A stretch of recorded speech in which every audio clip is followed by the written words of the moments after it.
চাঁপাইনবাবগঞ্জের ঝিলিম ইউনিয়ন বিএনপির কর্মী সম্মেলন অনুষ্ঠিত হয়েছে।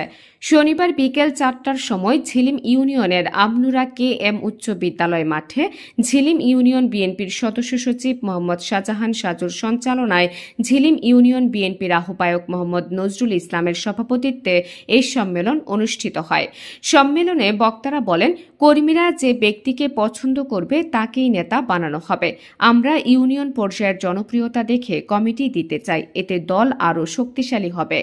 এ সময় প্রধান অতিথির বক্তব্য রাখেন জেলা বিএনপির আহ্বায়ক গোলাম জাকারিয়া, সদস্য সচিব আলহাজ মোহাম্মদ রফিকুল ইসলাম চাইনিজ। বিশেষ অতিথি বক্তব্য রাখেন চাঁপাইনবাবগঞ্জ সদর থানা বিএনপির আহ্বায়ক মোহাম্মদ আমিনুল ইসলাম। এ সময় উপস্থিত ছিলেন চাঁপাইনবাবগঞ্জ সদর থানা বিএনপির সদস্য সচিব মোহাম্মদ জহিরুল হক বিশ্বাস, চাঁপাইনবাবগঞ্জ পৌর বিএনপির সদস্য সচিব AHM জামাল, চাঁপাইনবাবগঞ্জ পৌর বিএনপির যুগ্ম আহ্বায়ক মোহাম্মদ ইসমাইল বিশ্বাস, চাঁপাইনবাবগঞ্জ পৌর বিএনপির আহ্বায়ক মোহাম্মদ সারোয়ার জাহান সহ অন্য নেতাকর্মীরা। বক্তব্যকালে আলহাজ রফিকুল ইসলাম চাইনিজ বলেন, বিএনপি আন্দোলনে না থাকলে ছাত্ররা সরকার পতন করতে পারত না।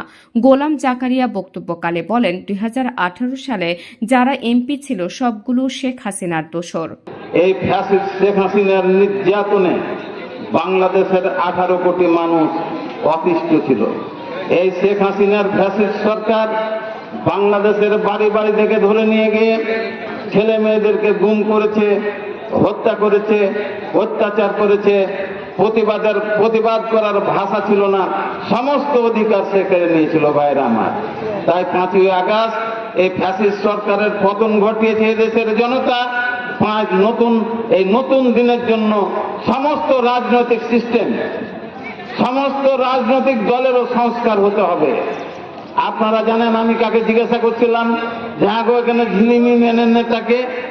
ঝিলিম ইউনিয়নের নেতা হচ্ছে তোষি, কর্মী হচ্ছে তোষি, উপজেলা চেয়ারম্যান হচ্ছে তোষি, ইউনিয়ন চেয়ারম্যান হচ্ছে তোষি, সবই তোষি। এখানে আর মানুষ নাই। তাই আমি ঝিলিম ইউনিয়নের মানুষকে জেগে উঠে বলবো, তোষিগুলো ইউনিয়নের সময় হয়েছে, তাকে চিহ্নিত করেন। আজকে যেটা শুনলাম অত্যন্ত কঠিন কথা, 5,000 টাকার নাকি একটি টিউবওয়েল 15,000 টাকা নিয়েছে।